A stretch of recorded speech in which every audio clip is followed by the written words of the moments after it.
Pukul 9 pagi. 1 jam lagi sebelum namaku, Arina Salsabila, akan secara sah berganti dengan tambahan nama keluarga di belakangnya. 1 jam lagi sebelum pria yang kucintai selama 3 tahun terakhir, Revan Aditama, akan mengucapkan ijab kabul di hadapanku. Di depan cermin besar berbingkai ukiran Jepara, aku menatap pantulan diriku. Sempurna. Gaun pengantin kebaya modern berwarna putih gading memeluk tubuhku dengan pas. Riasan flawless di wajahku adalah karya makeup artis termahal di kota ini. Sanggul modernku dihiasi untaian melati yang menebarkan wangi lembut. Aku adalah gambaran pengantin wanita yang seharusnya paling bahagia di dunia. Seharusnya. Tapi getaran aneh di ulu hatiku tak mau hilang.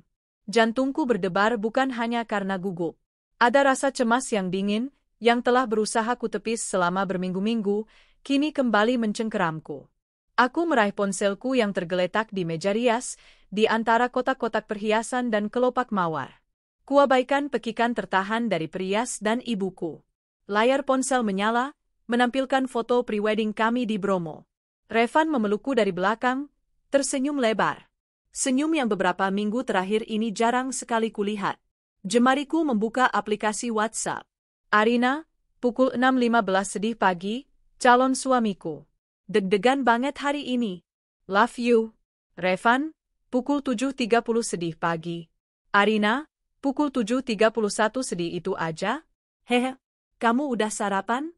Jangan lupa sarapannya, nanti biar kuat ucap kabulnya. Revan, pukul 8.01 sedih ya. Jawaban-jawaban singkat yang dingin. Pola yang sudah sangat kukenali. Sejak kapan dia berubah? Aku mencoba mengingat. Mungkin sejak acara lamaran kami 3 bulan lalu. Ya, semua terasa berbeda sejak saat itu. Acara lamaran kami meriah. Keluarga besar kami bertemu dan semua tampak sempurna. Sonia, sahabat terbaikku sejak kuliah, hadir sebagai maid of honorku. Dia cantik seperti biasa, dengan gaun berwarna sage green yang seragam dengan panitia keluarga. Tapi matanya sembab.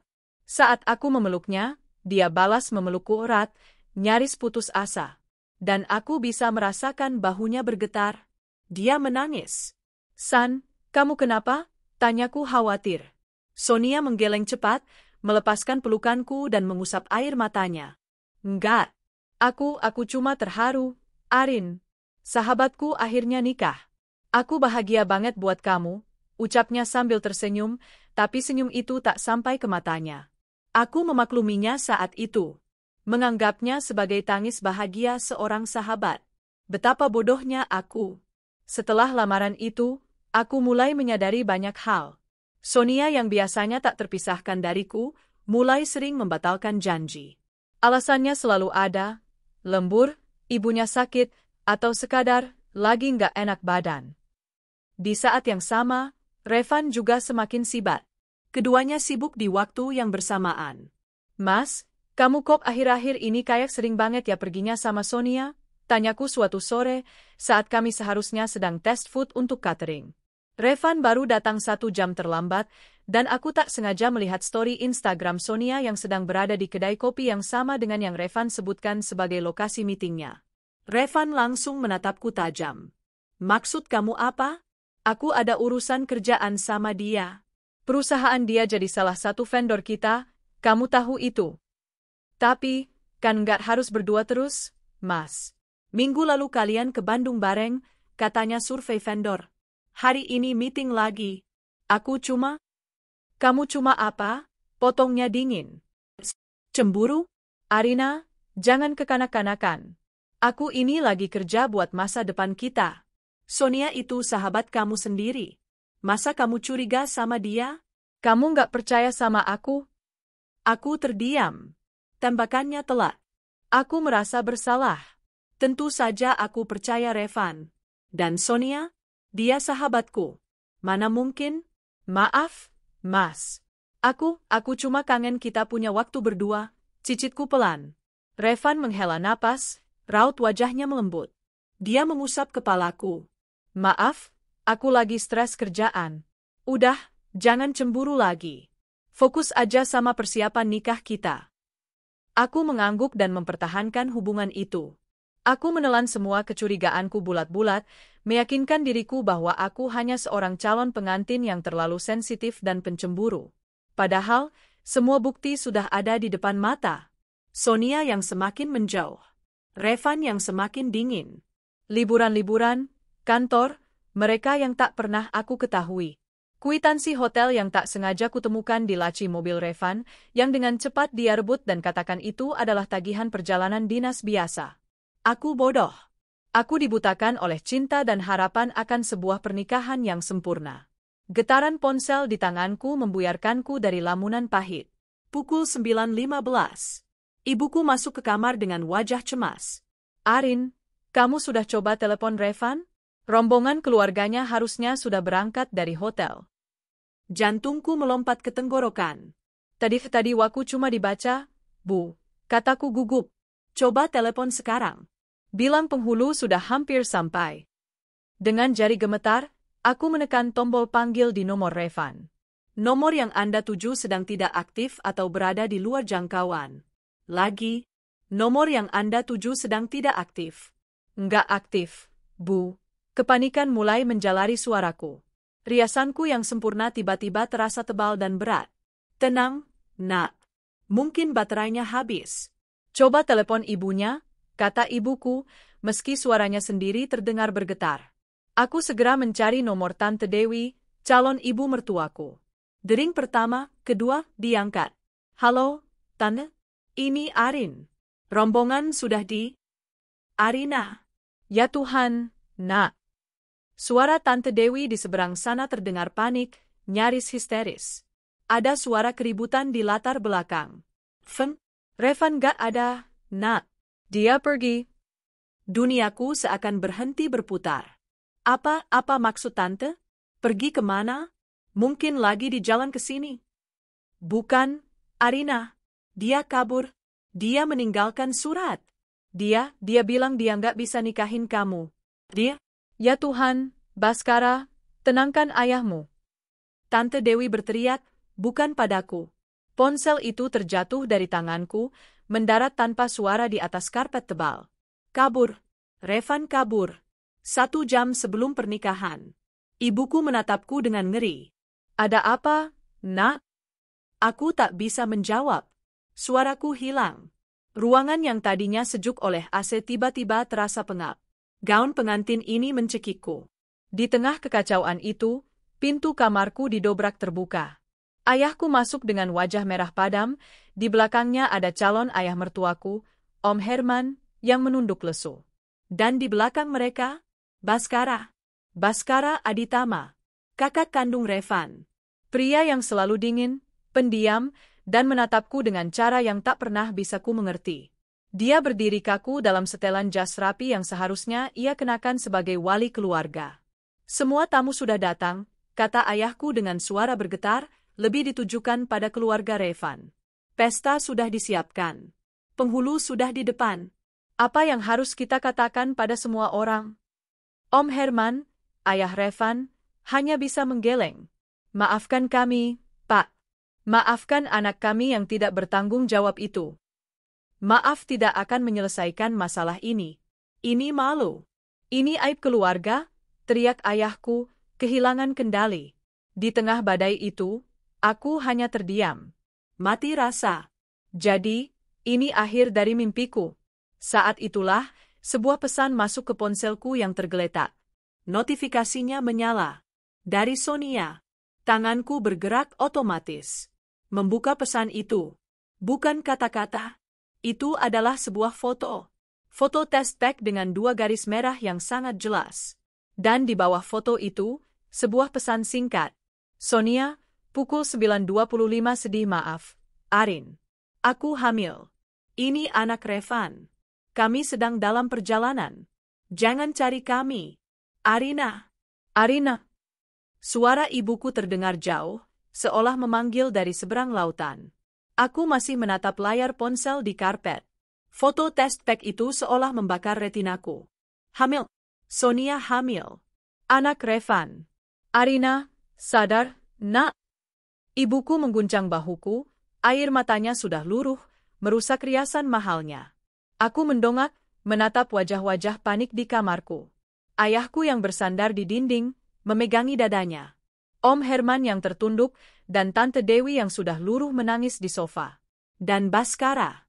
Dia satu-satunya yang berdiri tegak. Matanya yang tajam dan dingin menatap lurus ke arahku, lalu beralih ke ponsel di lantai. Dia seolah mengerti apa yang kulihat bahkan tanpa membacanya.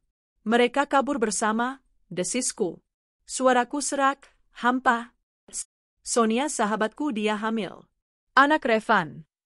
Pernyataan itu menggantung di udara, lebih mematikan daripada ledakan bom. Tante Dewi memekik histeris. Om Herman mengumpat, memukul lengan sofa. Ayahku tampak pusing. Kurang ajar. Beraninya dia. Bukan hanya mempermalukan kita, tapi dia menghamili perempuan lain. Ayahku berteriak, amarahnya kini tak terbendung. Dan perempuan itu sahabatmu sendiri, Arin? Ya Tuan. Suara musik gamelan dari ballroom di lantai bawah mulai terdengar sayup-sayup. Tanda para tamu sudah berdatangan. Pukul 9.30. 30 menit lagi acara akad seharusnya dimulai. Bagaimana ini, Pak Herman? Desak ayahku. Tamu undangan sudah datang. Media sudah di lobi. Kita mau taruh di mana muka keluarga kita? Saya tidak tahu, Pak. Om Herman terdengar putus asa. Anak itu, Revan, akan saya coret dia dari warisan. Warisan tidak akan mengembalikan nama baik saya, bentak ayahku. Ayah, tenang, ibuku mencoba menengahi, meski ia sendiri gemetar. Kita batalkan saja. Kita bilang apa? Sela ayah. Bilang pengantin prianya kabur dengan sahabat pengantin wanita karena sahabatnya hamil? Begitu? Kita mau jadi bahan tertawaan se-Indonesia. Ruangan itu kembali sunyi, hanya menyisakan tangis tertahan Tante Dewi dan deru napas marah ayahku. Kepalaku pusing. Aku ingin pingsan. Aku ingin semua ini hanya mimpi buruk. Saya yang akan menggantikannya. Sebuah suara rendah, tenang, dan penuh otoritas memecah kekacauan. Semua mata tertuju pada Baskara. Dia berdiri tegap, melepaskan kancing jasnya dan memperbaikinya. Wajahnya setenang dan sedingin biasanya. Tak ada kepanikan. Hanya ada keputusan. Apa maksudmu, Baskara? Tanya Om Herman, ayahnya sendiri, tidak mengerti. Baskara menatap lurus ke arah ayahku. Saya yang akan menikahi Arina. Hari ini. Saat ini juga. Hening. Jika tadi aku merasa mati rasa, sekarang aku merasa disambar petir. Aku menatapnya dengan ngeri. Anda gila? Itulah kata pertama yang keluar dari mulutku. Anda itu tidak mungkin. Ayahku dan Om Herman saling pandang.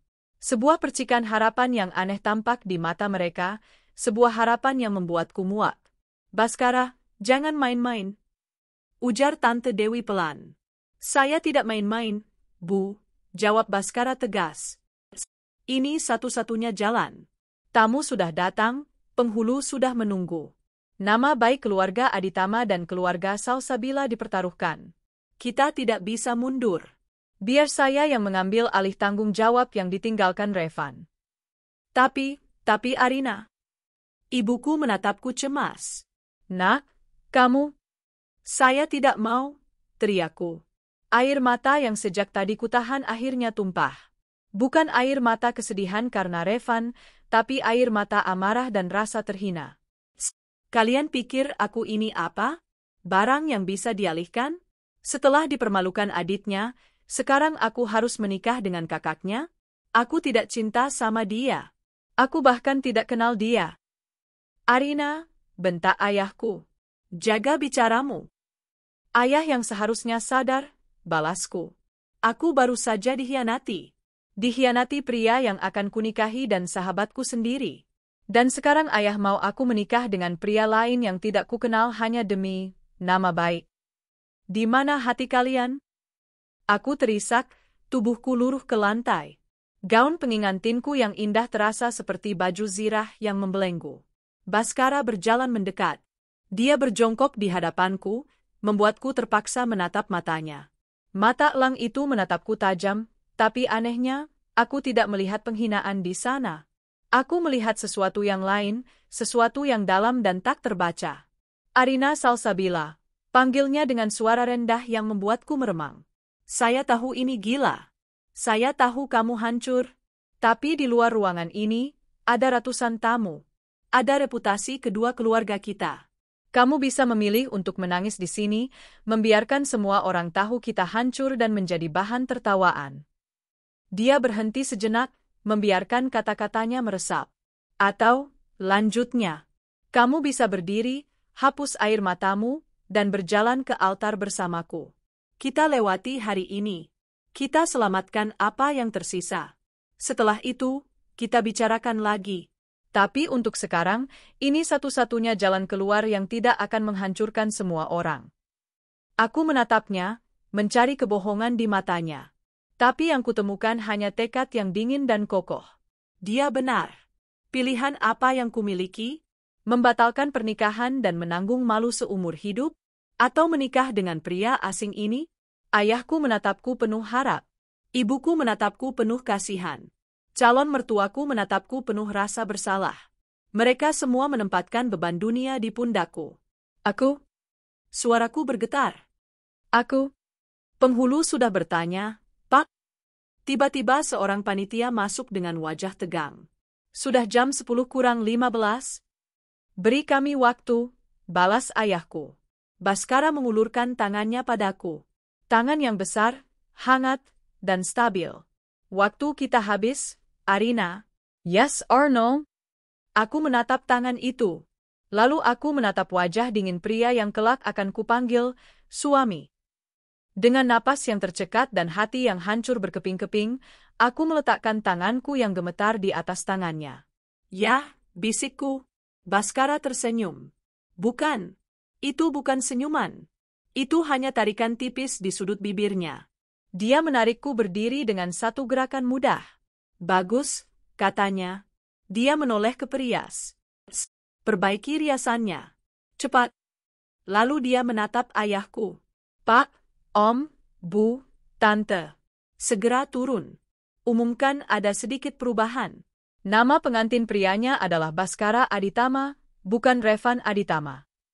Semua orang bergerak seperti robot yang baru saja diaktifkan. Kekacauan berganti menjadi kesibukan yang tegang. 15 menit kemudian, aku berjalan menyusuri lorong ballroom. Musik gamelan yang tadi terdengar merdu, kini terdengar seperti lolongan pilu di telingaku. Ratusan pasang mata menatapku. Mereka berbisik. Aku yakin mereka menyadari ada yang aneh. Di ujung sana, di depan meja akad, Baskara sudah duduk. Dia tampak tenang, setenang dan sedingin es. Di sampingnya, ayahku dan Om Herman duduk sebagai saksi, dengan wajah yang dipaksakan terlihat normal. Aku duduk di kursi di sampingnya. Wangi kolonnya yang maskulin dan mahal menyergap indraku. Saya terima nikah dan kawinnya Arina Salsabila binti Rahman Hakim dengan mas kawin tersebut dibayar tunai. Suara Baskara mantap, tegas, dan lancar dalam satu tarikan napas. Sah. Gemuruh tepuk tangan dan ucapan, Alhamdulillah, memenuhi ruangan.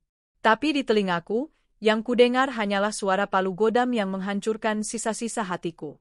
Akad yang seharusnya menjadi momen paling bahagia dalam hidupku, kini resmi menjadi penanda hari di mana aku mengubur cintaku dan menukar kebebasanku demi menyelamatkan muka keluarga.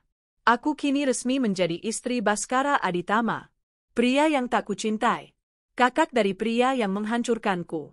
Resepsi pernikahan adalah sebuah parade kemunafikan terpanjang dalam hidupku. Selama 4 jam, aku berdiri di atas pelaminan megah yang seharusnya menjadi singgasana kebahagiaanku bersama Revan. Kini, aku berdiri di sana, di samping Baskara, kakak kandungnya. Kami adalah sepasang pengantin yang tersenyum palsu, menjadi pusat perhatian ribuan mata yang penuh selidik dan bisik-bisik. Aku adalah boneka porselen yang cantik namun retak. Baskara adalah pangeran es yang gagah namun tak tersentuh. Loh, bukannya pengantin prianya yang namanya Revan? Yah? Iya, kok ini beda? Ini kan kakaknya? Bos besar Aditama Corp. Katanya aditnya ada urusan mendadak ke luar negeri. Masa iya? Ini kan nikahan. Ganti pengantin, dong? Gelak. Bisik-bisik itu sampai ke telingaku. Setiap kata terasa seperti jarum kecil yang menusuk sisa-sisa harga diriku. Gaun resepsi berwarna rose gold yang berat ini terasa seperti baju zirah yang menahan malu. Setiap kali aku merasa nyaris pingsan, sebuah tangan yang kokoh akan menggenggam tanganku. Bukan dengan lembut, tapi dengan cengkeraman yang tegas dan memberi peringatan. Tegakkan kepalamu, Arina, bisik Baskara, suaranya rendah dan nyaris tak terdengar di antara dentu musik. Mereka mengawasimu. Jangan beri mereka kepuasan melihatmu hancur. Aku menatapnya. Dia tersenyum pada tamu-tamu, senyum CEO yang mahal dan terukur. Tapi matanya, saat menatapku sekilas, tetap sedingin es. Malam akhirnya berakhir. Setelah tamu terakhir pergi, setelah kedua orang tua kami memberi wejangan yang terdengar hampa, aku akhirnya bisa melepaskan senyum palsu ini. Perjalanan menuju rumah kami berlangsung dalam keheningan yang memekakkan. Bukan hotel bulan madu yang dulu kupesan bersama Revan. Ini adalah sebuah mobil sedan mewah berwarna hitam legam yang membawaku ke dunia Baskara. Mobil itu memasuki sebuah gerbang raksasa, menyusuri jalan pribadi, dan berhenti di depan sebuah rumah yang lebih pantas disebut istana modern. Dinding kaca, pilar-pilar kokoh, dan taman yang tertata sempurna. Dingin, megah, dan impersonal. Sama seperti pemiliknya. Ini rumahmu?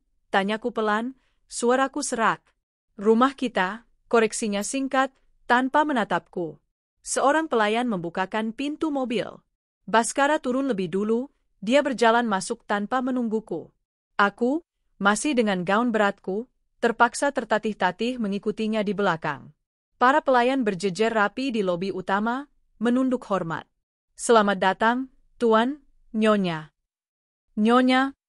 Kata itu terdengar asing dan konyol di telingaku. Kamarmu di atas. Kamar utama, kata Baskara sambil melonggarkan dasi kupu-kupunya. Barang-barangmu yang penting sudah dipindahkan. Sisanya akan diurus besok. Dia tahu. Dia sudah mempersiapkan ini. Seberapa cepat dia bergerak? Sejak kapan dia merencanakan ini? Apa dia tahu Revan akan kabur? Pikiran-pikiran itu berkelebat, membuatku semakin curiga dan takut. Aku mengikutinya menaiki tangga spiral yang mewah. Kamar utama itu lebih besar dari seluruh apartemen lamaku. Ada dinding kaca yang menghadap ke pemandangan kota di malam hari. Sebuah tempat tidur ukuran emperor mendominasi ruangan.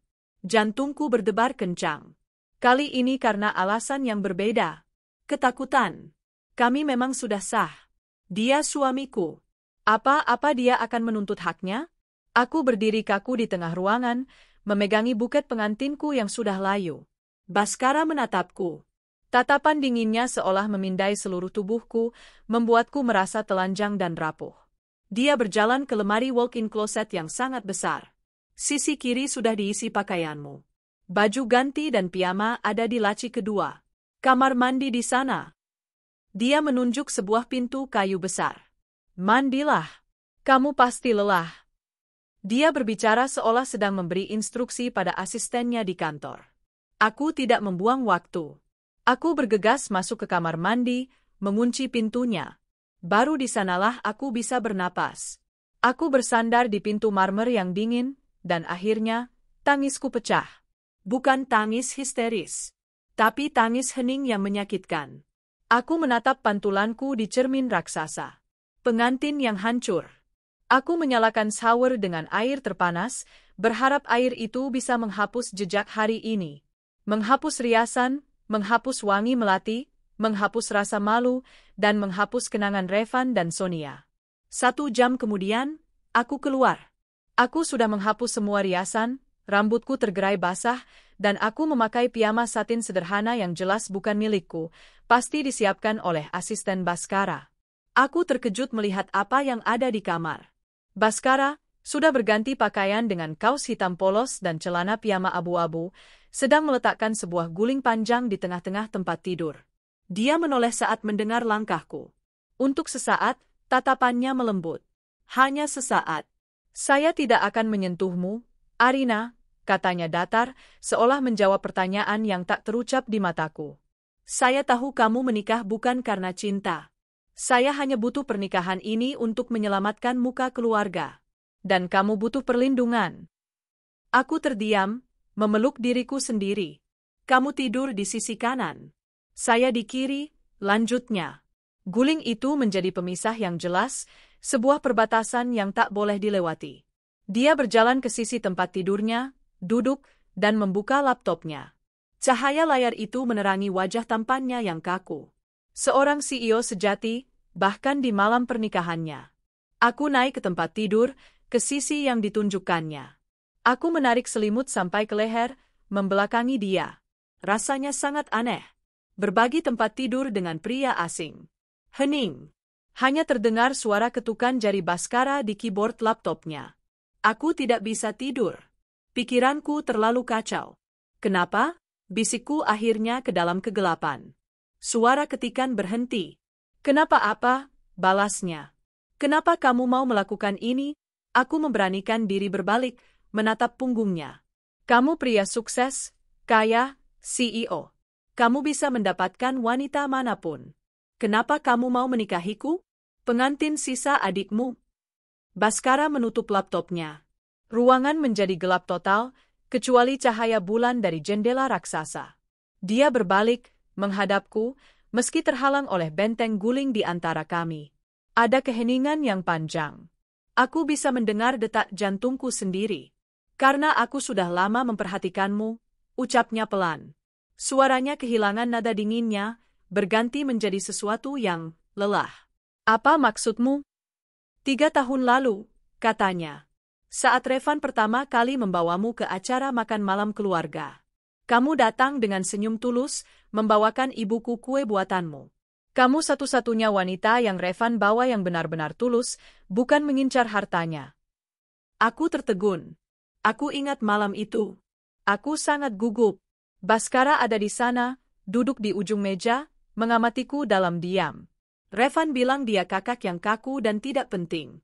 Aku melihat bagaimana kamu tulus menyayangi Revan, lanjut Bhaskara. Dan aku melihat bagaimana Revan tidak pantas untukmu. Tapi kamu adalah calon istri adikku. Jadi aku diam. Napasku tercekat. Jadi, selama ini, Revan sudah membuang berlian, kata Bhaskara lagi, suaranya kembali datar. Dan aku bukan orang bodoh yang akan membiarkan berlian itu tergeletak diinjak salah orang. Dia tidak bilang dia mencintaiku. Dia tidak bilang dia menginginkanku. Dia mengatakannya seolah ini adalah sebuah transaksi bisnis. Sebuah akuisisi. Sekarang tidurlah, katanya, membalikkan badan membelakangiku. Besok, kita harus sarapan bersama ayah dan ibu.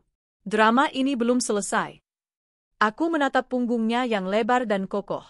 Pria yang kunikahi hari ini adalah pria yang menyimpan rahasia lebih dalam dari yang kukira. Aku memejamkan mata, tapi aku tahu aku tidak akan bisa tidur. Malam pertamaku sebagai Nyonya Aditama kuhabiskan dengan mendengarkan napas teratur pria asing di sampingku, dengan sebuah guling sebagai saksi bisu pernikahan kami yang canggung. Pagi pertama sebagai Nyonya Bhaskara Aditama dimulai dengan keheningan. Aku terbangun karena cahaya matahari yang menembus jendela kaca raksasa, bukan karena alarm. Aku tidur nyenyak. Aneh. Setelah hari paling kacau dalam hidupku, aku justru tidur lelap. Aku menoleh. Sisi tempat tidur di sebelahku kosong dan sudah rapi. Guling pemisah masih ada di sana, tapi Bhaskara sudah hilang. Hanya ada aroma mint dan kopi samar yang tertinggal di udara. Aku duduk, memegangi kepalaku yang pusing. Mengingat semua kejadian kemarin membuatku mual. Pernikahan, pengkhianatan, pengantin pengganti. Ini bukan mimpi. Nyonya sudah bangun? Aku terlonjak. Seorang pelayan wanita parubaya berdiri di depan pintu kamar yang sedikit terbuka, membawa nampan. Nyonya, panggilnya lagi. Aku masih kaget dengan panggilan itu. Tuan Bhaskara berpesan agar Nyonya sarapan di kamar saja jika masih lelah. Tapi jika Nyonya berkenan, Tuan dan Nyonya besar sudah menunggu di ruang makan. Tuan dan Nyonya besar. Mertuaku. Tante Dewi dan Om Herman. Saya akan turun, kataku pelan. Beri saya waktu 15 menit. Pelayan itu mengangguk dan undur diri. Aku bergegas ke kamar mandi. Di sanalah aku melihat wujud perhatian pertama Bhaskara. Di atas meja wastafel marmer, sudah disiapkan satu set perlengkapan mandi baru yang mewah, sikat gigi baru, dan satu set produk skincare lengkap dari merek mahal yang biasa kupakai. Bagaimana dia tahu? Aku menggeleng, mencoba mengabaikan rasa terkejut itu. Aku mandi, lalu membuka walk-in closet. Di antara deretan piyama satin, kini tergantung puluhan set pakaian baru. Gaun-gaun kasual yang elegan, blus sutra, celana bahan. Semua berlabel desainer ternama. Dan semuanya ukuranku. Jantungku berdebar tak nyaman. Dia sudah mempersiapkan ini. Seberapa lama dia memperhatikanku, seperti yang dia katakan semalam? Aku memilih gaun katun sederhana berwarna biru muda dan turun ke ruang makan. Suasana di meja makan sangat canggung. Tante Dewi menatapku dengan mata sembab penuh rasa bersalah. Om Herman fokus pada korannya, pura-pura sibuk. Dan Baskara, dia duduk di kursi utama, menyesap kopinya dengan tenang, seolah ini adalah pagi biasa. Nak, selamat pagi, sapa Tante Dewi pelan. Pagi, Tante, Bu, ralatku kaku. Makanlah. Bei Ina sudah siapkan bubur ayam kesukaanmu, kata Baskara datar, tanpa mengangkat pandangannya dari tablet di tangannya. Lagi, dia tahu makanan kesukaanku. Revan tidak pernah ingat. Baskara, Om Herman akhirnya bersuara, melipat korannya. Soal Van, kita tidak akan membahas nama itu di meja ini lagi, ya, potong Baskara dingin. Nada suaranya tak terbantah. Dia sudah memilih jalannya. Kita punya urusan lebih penting, yaitu memastikan Arina nyaman di sini. Dia menoleh padaku. Tatapan elangnya melembut sepersekian detik. Mulai hari ini, kamu adalah Nyonya Aditama. Semua fasilitas di rumah ini milikmu. Asisten saya, Rina, akan menghubungimu nanti. Semua kebutuhanmu, sampaikan padanya. Dia meletakkan sebuah kartu kredit berwarna hitam metalik di samping piringku. Pakai ini. Aku menatap kartu itu. Sebuah black card tanpa batas limit. Simbol kekayaan dan kekuasaan. Simbol bahwa aku sudah dibeli. Saya tidak butuh, jawabku pelan. Semua orang di meja menatapku. Baskara mengangkat alis. Itu bukan permintaan, Arina. Itu hakmu sebagai istri saya. Saya masih punya tabungan, kataku, lebih tegas. Saya bisa pakai uang saya sendiri. Saya juga mau kembali bekerja. Tidak perlu, jawab Baskara cepat. Tugasmu sekarang hanya... Tugasku apa? Potongku, emosi mulai naik. Menjadi pajangan di rumah ini? Menjadi istri boneka untuk menutupi aib keluarga. Arina, tegur Om Herman. Cukup, kata Baskara. Suaranya kembali dingin. Dia berdiri, memasang kembali kancing jasnya. Saya tidak melarangmu bekerja. Tapi untuk saat ini, media masih di luar sana. Tetap di rumah selama beberapa minggu sampai situasinya tenang. Soal kartu itu, simpan saja. Anggap sebagai dana darurat. Dia membungkuk sedikit, mengecup keningku. Kecupan pertama kami. Dingin, singkat, dan terasa seperti formalitas di depan orang tuanya. Tapi sentuhan bibirnya di kulitku mengirimkan getaran aneh yang langsung kutepis. Saya berangkat, katanya, lalu pergi, diikuti beberapa asisten yang sepertinya muncul dari udara tipis. Hari-hari berlalu dalam pola yang sama. Pagi, Baskara sudah rapi dengan setelan mahalnya, sarapan dalam diam, lalu memberi instruksi singkat padaku atau pada pelayan, lalu mengecup keningku sebelum berangkat kerja. Siang, aku habiskan di rumah sebesar istana ini. Sendirian. Aku mencoba membaca di perpustakaan raksasa, berenang di kolam indoor, tapi semua terasa hampa. Malam, dia pulang larut. Kami makan malam dalam diam. Lalu kami masuk ke kamar, dan dia akan langsung sibuk dengan laptopnya di sofa, memberiku waktu untuk bersiap tidur. Dan guling itu selalu ada di antara kami. Dia menepati janjinya. Dia tidak pernah menyentuhku. Dia tidur di sisinya, aku di sisiku. Kadang, aku terbangun tengah malam karena mimpi buruk, mimpi Revan dan Sonia menertawakanku. Aku akan menangis dalam diam. Aku tahu Baskara mendengarnya. Aku bisa merasakan gerakannya yang terhenti, napasnya yang tertahan. Tapi dia tidak pernah berbalik. Dia tidak pernah memelukku atau menenangkanku. Dia hanya memberiku ruang untuk berduka. Perlahan, aku mulai melihat sisi lain dari dirinya. Suatu sore, Tante Dewi mengadakan arisan di rumah utama. Aku terpaksa hadir. Gosip dan tatapan mencemooh langsung menyambutku. Wah, ini dia pengantin penggantinya. Hebat ya, adiknya kabur, kakaknya yang dapat? Kira-kira sudah diisi, belum ya sama si CEO dingin itu? Wajahku memanas. Aku ingin lari. Ada yang lebih hebat dari itu.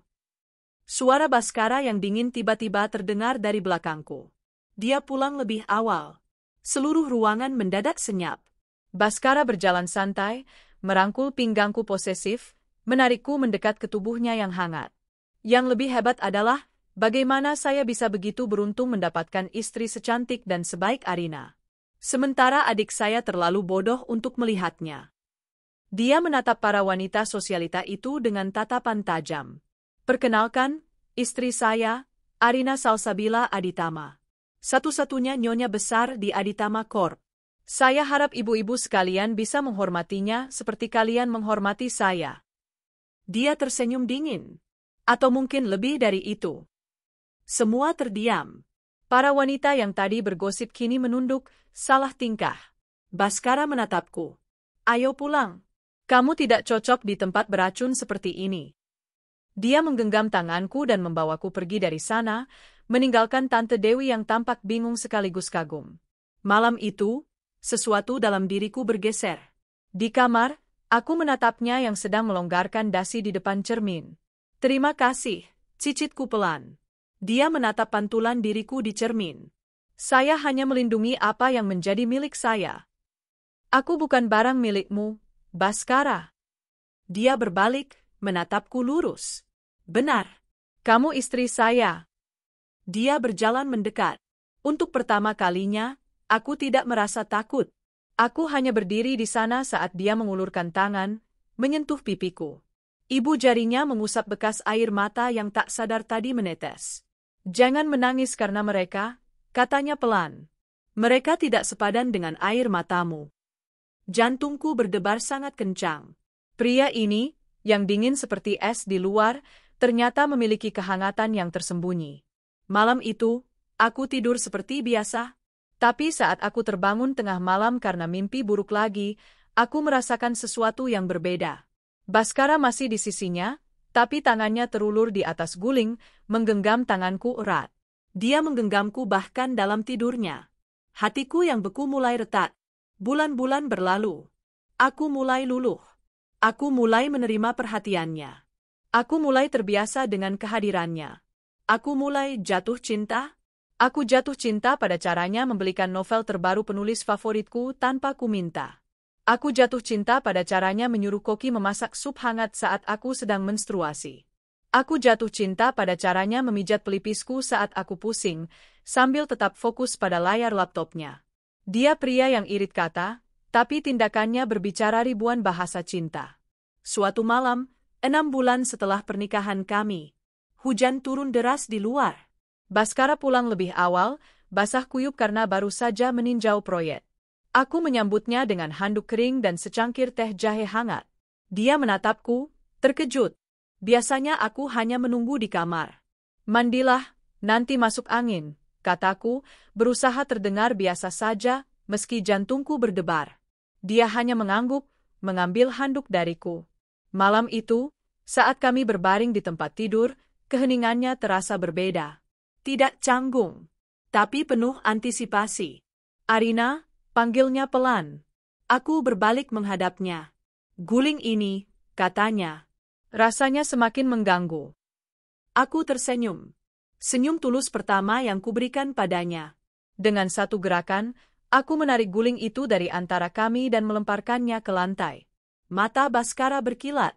Dia tidak lagi terlihat dingin. Dia terlihat seperti pria yang telah menunggu terlalu lama. Kamu yakin? Tanyanya serak. Aku tidak menjawab dengan kata-kata. Aku menggeser tubuhku, melintasi batas yang selama ini memisahkan kami. Aku mencium bibirnya. Malam itu, di tengah deru hujan, kami akhirnya menjadi suami istri yang sesungguhnya. Tidak ada paksaan, tidak ada penyesalan. Hanya ada dua hati yang akhirnya menemukan jalan pulang. 2 bulan kemudian, aku mematung di kamar mandi, menatap benda kecil di tanganku. 2 garis merah. Sama seperti foto yang dikirim Sonia. Tapi kali ini, rasanya berbeda. Kali ini, air mataku adalah air mata kebahagiaan. Aku berlari keluar kamar mandi, mencari Baskara yang sedang bersiap ke kantor. Baskara? Dia menoleh, sedikit panik melihat wajahku yang basah air mata. Ada apa? Kamu sakit? Aku menggeleng, lalu kuletakkan test pack itu di telapak tangannya. Dia menatap benda itu, lalu menatapku, lalu kembali menatap benda itu. Keningnya berkerut. Ini artinya apa? Tanyanya bingung. CEO jenius itu terlihat bodoh untuk pertama kalinya. Aku tertawa di antara isak tangisku. Itu artinya, kamu akan jadi ayah, Mas. Baskara terdiam. Wajahnya yang kaku perlahan-lahan berubah. Sebuah senyuman tulus, lebar, dan penuh kebahagiaan yang baru pertama kali kulihat, terbit di wajah tampannya. Dia mengangkatku, memutarku di udara, tawa renyahnya memenuhi kamar. Aku akan jadi ayah. Ya Tuhan, Arina. Terima kasih. Malam itu, kami mengumumkan kabar bahagia ini pada kedua orang tua kami. Ayah, ibu, dan mertuaku menangis bahagia. Kehancuran 9 bulan lalu telah berganti menjadi kebahagiaan utuh yang tak terkira. Kehidupanku sempurna. Aku dicintai oleh pria terbaik di dunia, aku akan memiliki seorang anak, dan aku tak kekurangan apapun. Aku adalah ratu di istana suamiku. 8 bulan berlalu sejak hari pernikahanku dengan Baskara. Atau lebih tepatnya, 8 bulan sejak aku terlahir kembali. Kehidupanku kini adalah definisi dari kebahagiaan yang tak pernah berani kimpikan. Usia kandunganku memasuki bulan ke-6. Perutku yang membuncit menjadi pusat dunia bagi semua orang di rumah ini. Ayah dan ibuku tak pernah sebahagia ini. Mereka mendapatkan menantu seorang CEO yang sukses, kaya raya, dan yang terpenting, memuja putri mereka. Mertuaku, Om Herman dan Tante Dewi, seolah menebus rasa bersalah mereka dengan memanjakanku secara berlebihan. Mereka sudah melupakan Revan, anak yang membawa aib itu. Kini, semua cinta mereka tercurah padaku dan calon cucu pertama mereka. Dan Baskara suamiku. Pria yang kukira adalah es, ternyata adalah gunung berapi dengan kehangatan yang tak ada habisnya. Sejak aku hamil, sisi CEO-nya yang dingin di kantor akan luruh begitu dia menginjakan kaki di rumah. Dia akan berlutut di depanku setiap malam, mengusap perutku, dan berbicara dengan calon bayi kami. Dia menceritakan harinya, rencana-rencananya, bahkan membacakan laporan saham dengan suara rendahnya, yang katanya agar anak kami jenius finansial sejak dalam kandungan. Dia tak pernah membiarkanku berjalan sendirian. Dia mengganti semua high heelsku dengan flat soles paling mewah. Dia mempekerjakan ahli gizi pribadi untukku. Dia adalah suami siaga yang protektif dan penuh cinta. Aku bukan lagi Arina yang rapuh dan pencemburu. Aku adalah Nyonya Arina Salsabila Aditama. Penampilanku berubah total. Gaun-gaun maternity rancangan desainer membungkus tubuhku dengan anggun. Perawatan rutin membuat kulitku bersinar. Aku memancarkan aura wanita yang dicintai, berkelas, dan berkuasa. Aku adalah ratu di istana suamiku, dan aku menikmati setiap detiknya. Sampai suatu sore yang tenang. Aku sedang duduk di taman belakang yang menghadap kolam ikan koi, menikmati teh chamomile dan buku novelku, ketika Bei Inah, kepala pelayan, datang dengan wajah cemas.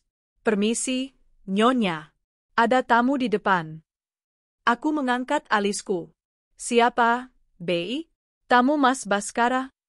Bei Inah tampak ragu. Bukan, Nyonya. Mereka mencari Nyonya. Katanya teman lama Nyonya. Suruh masuk saja, kataku santai. Tapi, Nyonya, Bei Inah menelan ludah. Mereka kelihatannya tidak baik. Pakaiannya lusuh sekali. Dan mereka membawa bayi. Jantungku tiba-tiba berdebar sedikit lebih cepat. Siapa nama mereka? Yang wanita namanya Sonia.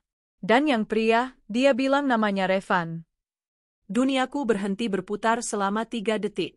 Cangkir teh di tanganku hampir terlepas. Nama-nama itu.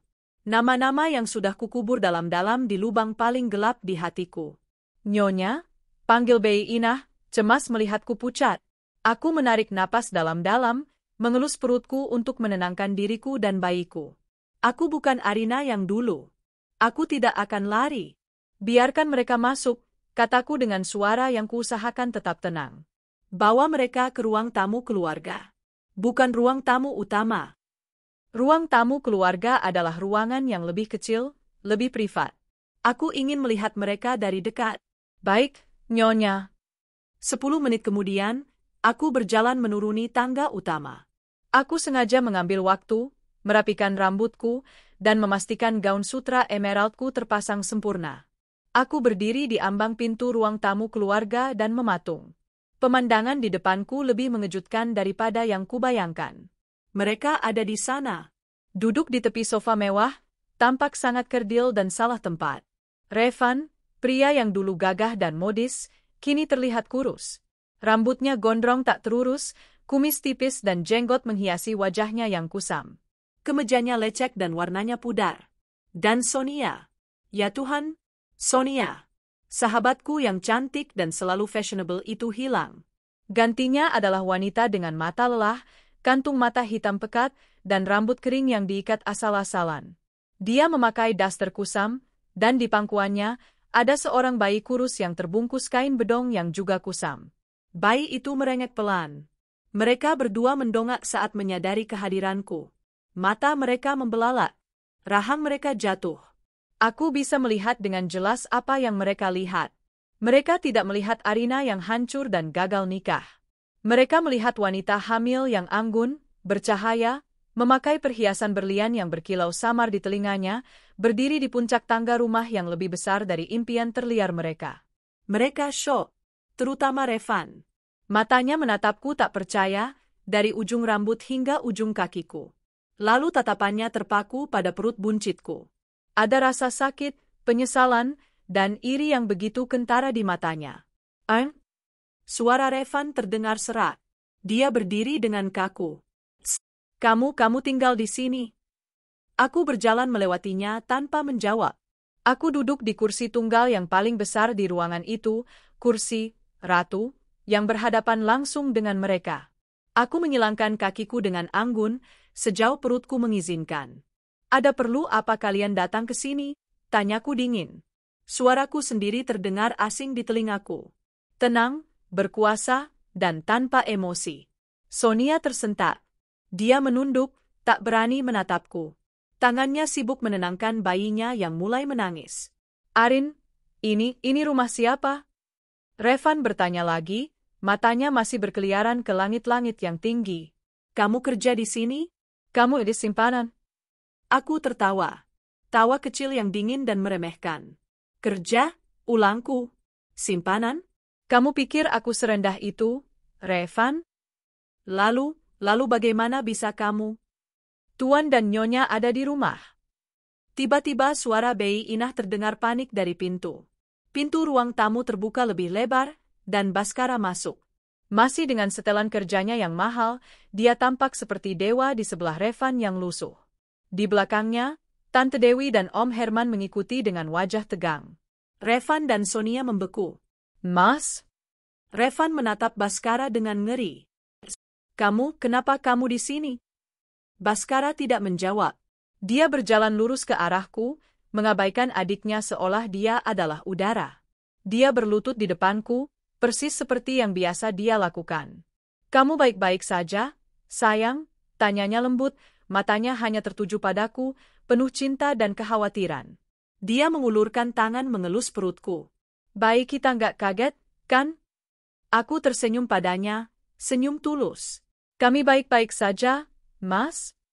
Baskara tersenyum, lalu mengecup perutku, dan mengecup bibirku singkat. Di depan mereka semua, apa-apaan ini? Revan akhirnya berteriak, wajahnya memerah karena campuran bingung, marah, dan syok.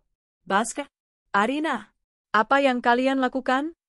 Baskara akhirnya berdiri. Dia berbalik menghadap adiknya. Wajahnya kembali menjadi topeng CEO yang dingin dan tanpa ampun. Sepertinya kamu lupa tata krama, Revan, kata Baskara. Kamu harus menyapa istri saya dengan lebih sopan. Mulut Revan terbuka dan tertutup seperti ikan. Istri, ulangnya, bodoh. Tante Dewi melangkah maju, air matanya mulai menggenang. Revan, kamu beraninya kamu pulang. Ibu, ayah. Revan tampak goyah. Dia bukan anak kita lagi, bentak Om Herman. Dan dia, Om Herman menunjuk Sonia dengan jijik, siapa wanita jalang yang kamu bawa ke rumah ini? Jaga mulut Anda, pekit Sonia, akhirnya bersuara. Suaranya melengking dan putus asa. Saya istrinya. Kami sudah nikah siri. Dan ini anak kami. Dia mengangkat bayinya yang kini menangis kencang. Tangisan bayi itu seolah menyadarkan Revan. Dia menatapku lagi, kali ini dengan tatapan yang berbeda. Tatapan memohon. Dia melangkah maju, tapi langsung berhenti saat Baskara bergerak protektif di depanku. Arin, aku minta maaf. Aku tahu aku salah. Aku nggak tahu harus kemana lagi. Kami nggak punya uang. Anak kami sakit, dia butuh susu, butuh dokter. Kami belum makan dari kemarin. Jadi ini alasannya mereka pulang. Bukan karena rindu. Bukan karena menyesal telah menyakitiku. Tapi karena mereka miskin dan menderita. Kami kabur, lanjut Revan, suaranya bergetar. Aku kira kamu pasti hancur, gagal nikah. Aku pikir orang tuaku akan memaafkanku kalau aku pulang bawa anak. Tapi aku nggak menyangka. Dia menatapku, perutku, lalu ke Baskara. Dia menatap kemewahan di sekelilingnya. Aku nggak menyangka kamu menikah dengan kakakku sendiri, desisnya. Dan kamu, Sonia menatapku dengan mata penuh kebencian. Enak ya kamu. Kami menderita di luar sana, kelaparan, sementara kamu mengambil semua yang seharusnya jadi milikku. Aku mengangkat alisku. Milikmu? Iya, seharusnya aku yang jadi Nyonya Aditama. Bukan kamu. Kamu itu cuma... Cukup, bentak Baskara. Suaranya seperti guntur. Jaga mulutmu di rumah istri saya. Revan tiba-tiba luruh berlutut. Itu adalah pemandangan yang menyedihkan. Arina, aku salah, isaknya. Aku menyesal, Arin. Aku menyesal ninggalin kamu. Aku masih cinta sama kamu. Seharusnya kita yang menikah. Bukan kamu sama dia. Dia menatapku dengan mata memelas yang dulu selalu bisa meluluhkanku. Aku mau balik sama kamu, Arin. Tolong maafin aku. Kita bisa mulai dari awal. Aku akan ceraikan Sonia. Seluruh ruangan hening. Semua orang menatapku. Menunggu reaksiku. Baskara menggenggam tanganku erat, tapi dia tidak mengatakan apa-apa. Dia memberiku panggung. Aku menatap Revan, pria yang nyaris menghancurkanku. Pria yang kini berlutut di kakiku, menangisi penyesalannya. Aku menarik napas perlahan. Maaf, kataku. Wajah Revan langsung cerah. Kamu maafin aku, Arin? Kamu? Maaf, potongku, lebih tegas. Aku tidak mau. Kata-kata penolakanku menggantung di udara, dingin dan tajam. Maaf, aku tidak mau. Wajah Revan yang penuh harapan palsu langsung menegang. Dia tampak lebih syok mendengar penolakanku daripada saat dia melihatku menikah dengan kakaknya. Arin, apa maksudmu? Ulangnya, tidak percaya. Kamu nggak mau maafin aku? Arin, ini aku. Revan, pria yang kamu cintai. Aku tertawa. Kali ini tawaku benar-benar keluar, tawa dingin yang tak pernah kuduga kumiliki. Pria yang kucintai, ulangku. Aku berdiri dari kursiku. Baskara langsung melangkah, berdiri di sampingku, tapi tidak di depanku. Dia tahu, ini panggungku. Pria yang kucintai tidak akan meniduriku sahabatku di belakangku. Kataku, suaraku bergema di ruangan yang hening itu. Pria yang kucintai tidak akan berbohong soal perjalanan dinas, padahal dia sedang check-in di hotel dengan wanita lain. Dan pria yang kucintai. Aku menatap lurus ke matanya yang kini membelalak. Pasti tidak akan kabur 1 jam sebelum akad nikahnya, membiarkanku menanggung malu, hanya karena wanita simpanannya bilang dia hamil. Setiap kata adalah tamparan. Revan mundur selangkah. Arin, aku Vilaf. Kamu bukan Vilaf, Revan. Aku memotongnya. Kamu hanya salah perhitungan. Kamu salah taruhan. Aku melirik Sonia, yang gemetar di sofa, memeluk bayinya yang terus merengek. Kalian berdua, kataku, kalian pasti sudah merencanakan ini.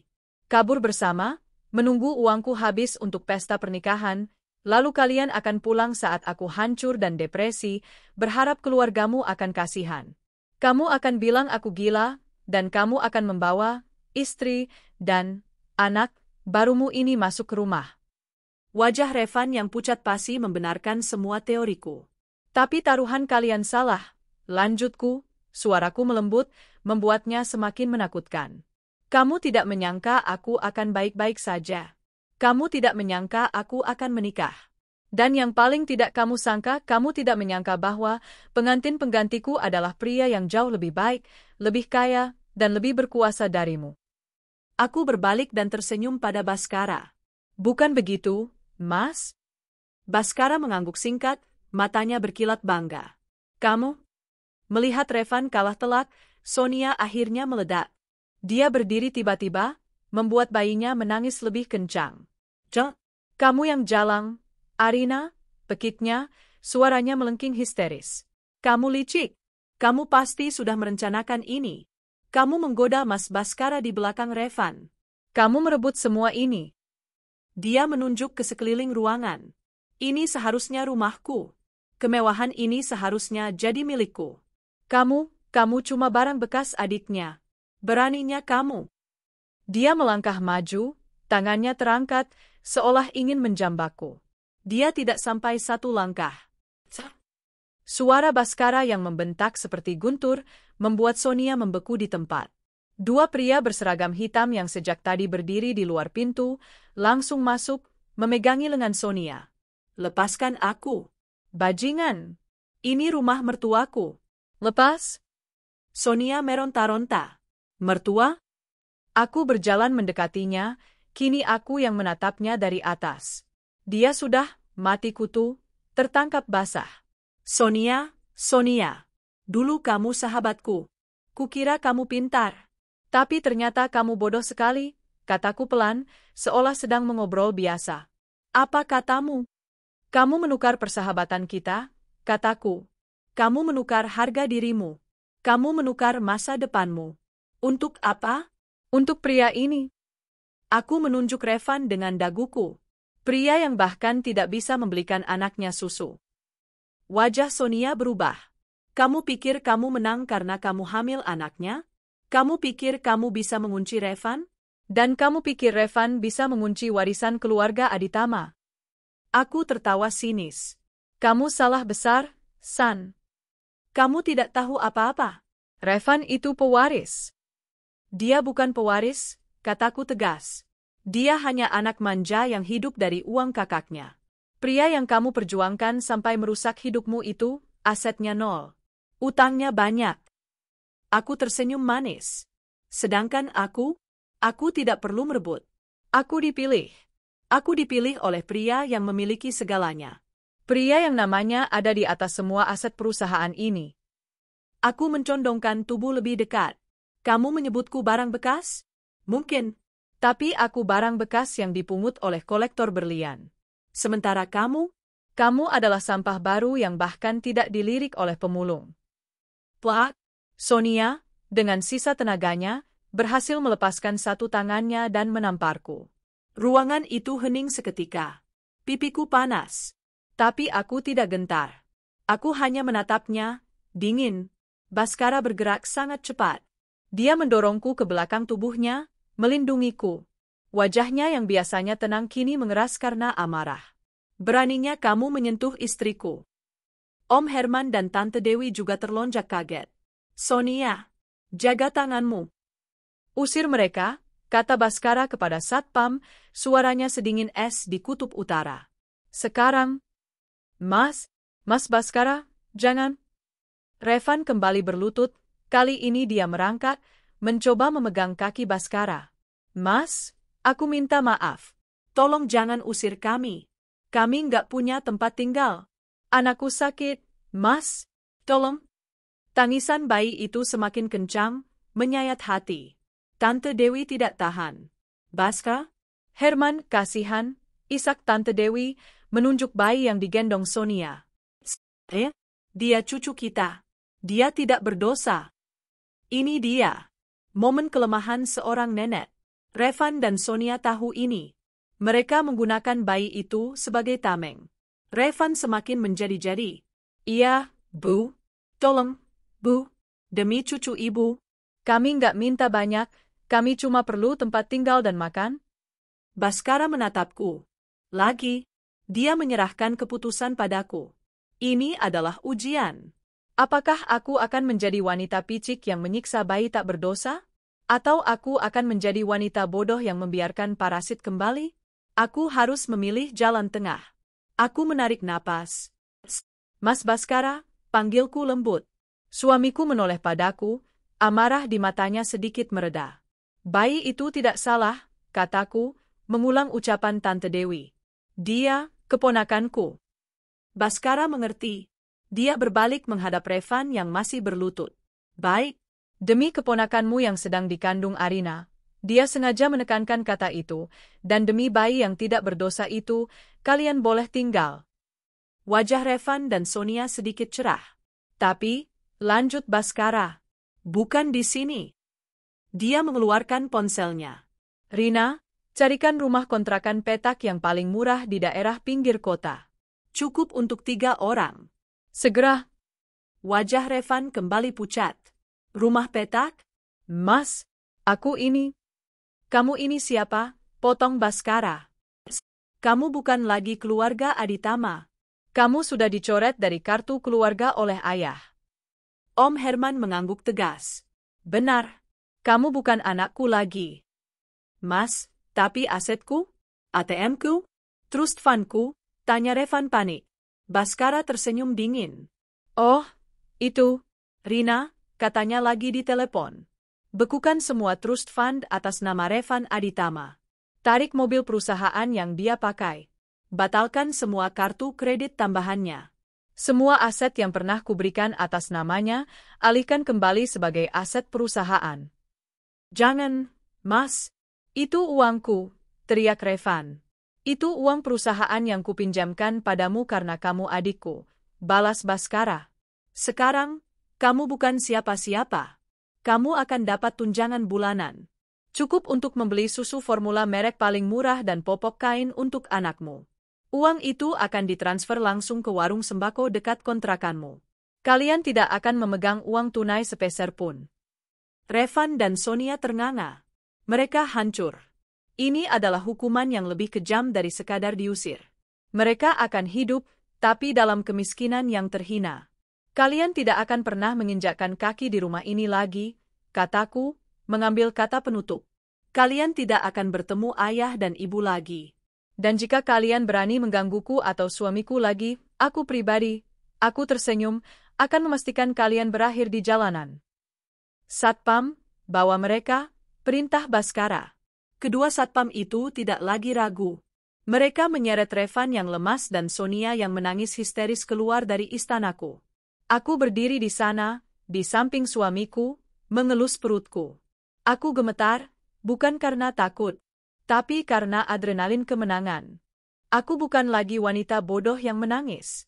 Aku adalah sang ratu. Dan aku baru saja memenangkan perangku. 2 bulan berlalu sejak konfrontasi di ruang tamu. Kehidupanku berjalan dalam kebahagiaan yang nyaris membosankan, dan aku menyukai setiap detiknya. Kandunganku memasuki bulan ke-8. Kamar bayi sudah selesai didekorasi dengan tema klasik netral, pilihan Baskara. Ayah, ibu, dan mertuaku semakin tak sabar menanti kelahiran cucu pertama mereka. Hubunganku dengan Baskara semakin dalam. Tak ada lagi sisa-sisa kecanggungan pernikahan paksa kami. Yang ada hanya cinta yang tulus, rasa hormat, dan gairah yang tak terduga. Pria yang dulu kukira adalah bongkahan es, ternyata adalah sumber kehangatan paling stabil dalam hidupku. Setiap malam, dia akan memijat kakiku yang bengkak, dan setiap pagi, dia akan mengecup perutku sebelum berangkat kerja. Aku adalah ratu. Aku aman. Aku dicintai. Sampai suatu sore, Tante Dewi datang ke paviliun kami sendirian, tanpa memberitahu Baskara. Ini aneh. Biasanya beliau akan menelepon dulu, atau datang bersama Om Herman. Nak, sapanya. Wajahnya terlihat lelah dan cemas. Bei Inah yang mengantarnya menyajikan teh, tapi Tante Dewi bahkan tidak meliriknya. Ibu, ada apa? Tanyaku, meletakkan buku yang sedang kubaca. Ibu sakit? Tidak, Nak. Ibu cuma mau bicara berdua sama kamu. Firasatku mulai tidak enak. Tante Dewi duduk di depanku, meremas-remas tangannya. Aina, ibu mau tanya, tapi kamu janji jangan marah, ya? Aku tersenyum, meski hatiku waspada. Tanya saja, Bu. Beliau menarik napas dalam. Apa benar? Kamu masih berhubungan dengan Revan? Duniaku yang tenang tiba-tiba bergetar. Fitnah. Ini pasti ulah mereka. Aku mempertahankan senyumku, tetap tenang. Arina yang dulu akan menangis dan panik. Tapi aku bukan Arina yang dulu. Kenapa ibu bertanya seperti itu? Tanyaku lembut. Sonia, dia menelepon ibu, katanya lirih, matanya berkaca-kaca. Dia menangis. Dia mengirim foto-foto bayinya. Katanya demam tinggi, kurus sekali.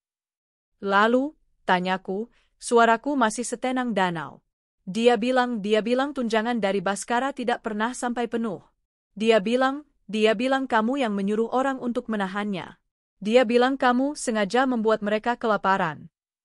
Aku masih diam, membiarkan Tante Dewi mengeluarkan semua racun yang sudah ditelannya. Dan yang paling membuat ibu pusing, lanjut Tante Dewi, kini menatapku penuh selidik. Sonia bilang, Revan masih sering menghubungimu. Katanya kamu masih membalasnya. Kamu dan Revan menertawakan Mas Baskara di belakang. Kamu? Cukup, Bu, potongku. Lembut, tapi tegas. Tante Dewi terdiam. Aku menatap mata mertuaku itu. Ibu, saya tanya. Menurut ibu, apa itu benar? Ibu bingung, Nak. Sonia terdengar sangat putus asa. Dia sahabatmu? Dia mantan sahabat saya, ralatku. Wanita yang sama yang meniduri tunangan saya di belakang saya. Wanita yang sama yang kabur dengan tunangan saya 1 jam sebelum akad. Dan wanita yang sama yang menampar saya di rumah ini. Wajah Tante Dewi memucat, teringat kejadian itu. Sekarang, kataku, dia mencoba meracuni ibu.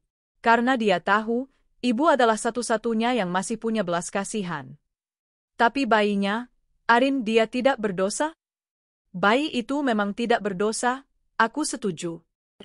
Tapi ibunya menggunakan bayi itu sebagai senjata untuk memfitnah saya. Untuk menghancurkan rumah tangga saya dengan anak ibu. Aku meraih ponselku. Arin, kamu mau apa? Tanya Tante Dewi, panik. Menyelesaikan ini, kataku. Aku tidak menelepon Baskara. Belum. Aku menelepon Rina, asisten suamiku yang mengurus semua keuangan pribadi, termasuk tunjangan untuk Revan. Aku menyalakan speaker. Selamat sore, Nyonya, sapa Rina profesional. Sore, Rina. Saya mau tanya soal tunjangan untuk Revan, kataku. Apa benar ada pemotongan bulan ini? Rina terdiam sejenak. Pemotongan? Tidak ada, Nya. Tunjangan dikirim utuh, setiap tanggal 1. Bukan tunai, tapi dalam bentuk voucher belanja sembako di warung yang ditunjuk, sesuai instruksi Tuan Baskara. Kami ada semua buktinya. Susu dan popok? Sudah termasuk, Nya. Susu formula merek B, dan popok sekali pakai. Semua terkirim. Warung itu mengirimkan nota laporannya setiap minggu. Baik. Terima kasih, Rina. Aku menutup telepon. Aku menatap Tante Dewi yang kini terlihat malu. Seperti yang ibu dengar. Mereka tidak kelaparan. Mereka hanya tidak bisa memegang uang tunai untuk foya-foya. Sonia bohong soal itu. Bisik Tante Dewi. Tentu saja dia bohong. Dan sekarang, soal fitnahnya padaku. Aku tersenyum dingin. Ibu, boleh saya pinjam ponsel ibu? Untuk apa, Nak? Sonia tidak akan mengangkat telepon saya. Tapi dia pasti mengangkat telepon ibu. Tante Dewi menyerahkan ponselnya dengan tangan gemetar. Aku membuka riwayat panggilan, menemukan nomor Sonia, dan menekan tombol panggil. Aku kembali menyalakan speaker. Dering pertama, kedua, diangkat. Halo, Tante? Gimana, Tante? Suara Sonia yang melengking langsung terdengar, penuh harap. Tante harus percaya sama aku. Si Arina itu? Halo, Sonia. Hening. Suara di seberang sana tercekat. Arina? Desisnya, penuh kengerian. Kenapa kamu yang angkat? Aku sedang minum teh bersama ibu mertua kita, kataku santai, sambil menyesap tehku yang sudah dingin. Kami sedang membicarakan tentang kamu. Kurang ajar. Pasti kamu meracuni pikiran Tante Dwi. Tante, jangan percaya dia itu.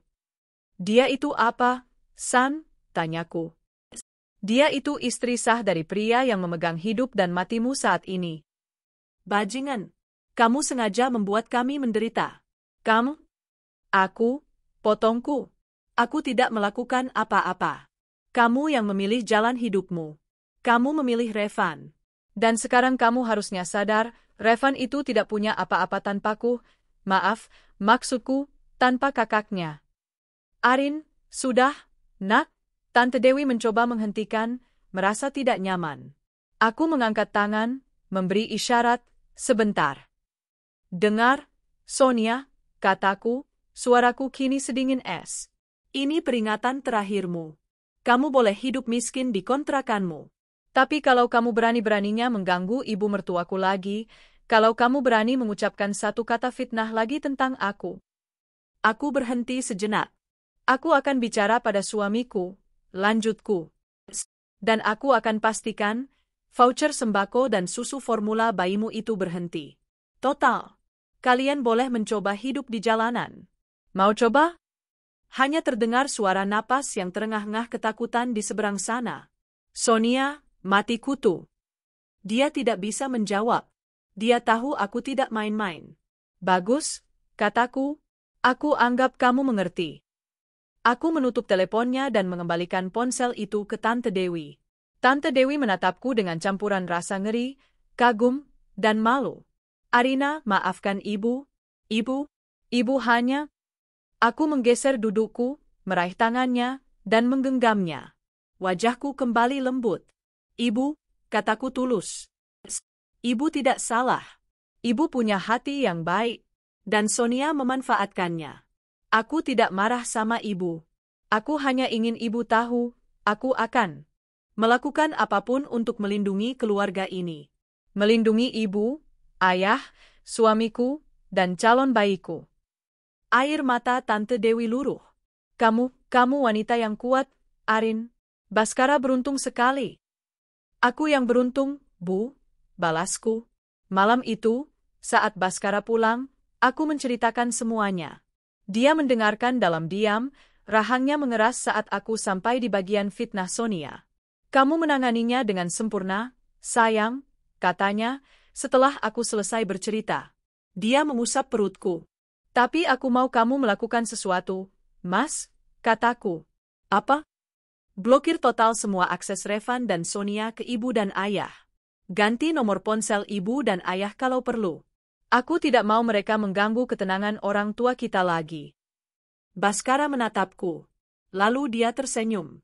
Senyum dingin penuh kekuasaan yang dulu membuatku takut, tapi kini membuatku merasa aman. Anggap saja sudah kulakukan. 1 bulan setelah insiden fitnah itu, kandunganku memasuki usia 9 bulan. Rumah Aditama terasa seperti istana yang menanti kelahiran seorang pangeran atau putri. Semua orang berjalan di atas awan, terutama Baskara. Sisi CEO-nya yang dingin dan kaku di kantor akan luruh total begitu dia melihatku. Dia mengurangi jam kerjanya, sering pulang di tengah hari hanya untuk makan siang denganku. Dia melarangku menyentuh apapun, bahkan segelas air. Dia mempekerjakan 2 perawat maternity pribadi untukku. Aku, yang dulu adalah wanita yang putus asa di hari pernikahanku, kini benar-benar menjadi ratu. Kamu terlalu berlebihan, Mas, kataku suatu sore, ketika dia memarahiku dengan lembut karena aku berjalan ke dapur sendirian untuk mengambil apel. Dia berhenti, menatapku dengan tatapan seriusnya.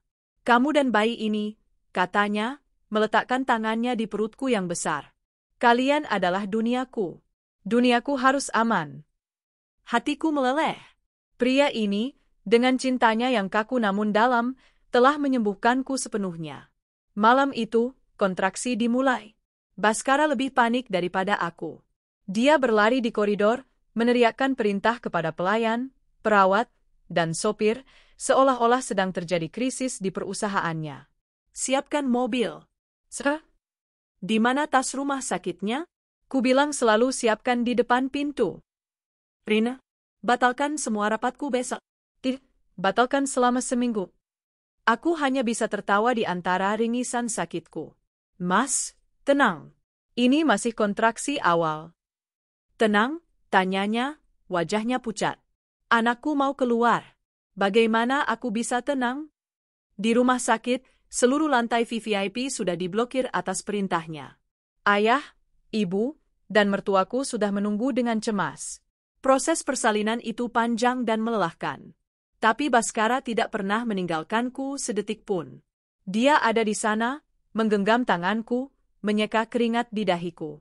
Dia melihatku dalam keadaan paling berantakan, paling rapuh, dan matanya hanya memancarkan pemujaan. Kamu hebat, sayang. Sedikit lagi.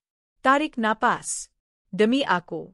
Bisiknya, suaranya yang biasanya tegas kini bergetar menahan tangis. Dan akhirnya, tangisan bayi yang kencang memecah keheningan ruang bersalin. Selamat, Tuan, Nyonya. Putranya sehat dan sangat tampan, kata dokter. Aku menangis lega. Baskara mencium keningku, air matanya akhirnya jatuh. Terima kasih, Arina. Terima kasih, sayang. Mereka meletakkan bayi merah yang masih berlendir itu di dadaku. Saat itulah, duniaku terasa lengkap. Semua rasa sakit, semua pengkhianatan di masa lalu, terasa sangat kecil dan tidak berarti. Putra kami, Bima Sakti Aditama, telah lahir. 3 bulan kemudian, Bima tumbuh menjadi bayi yang sangat tampan, perpaduan sempurna antara ketenangan elang Baskara dan senyum hangatku. Dunia kami berpusat padanya. Aku menggendong Bima di taman belakang yang mewah, sementara Baskara, sang CEO Aditama Corp, duduk di karpet rumput, dengan kemeja kerjanya yang digulung, sibuk merakit mainan kuda-kudaan kayu yang rumit. Ayah, ibu, dan mertuaku ada di sana, minum teh sore, menatap kami dengan senyum bahagia.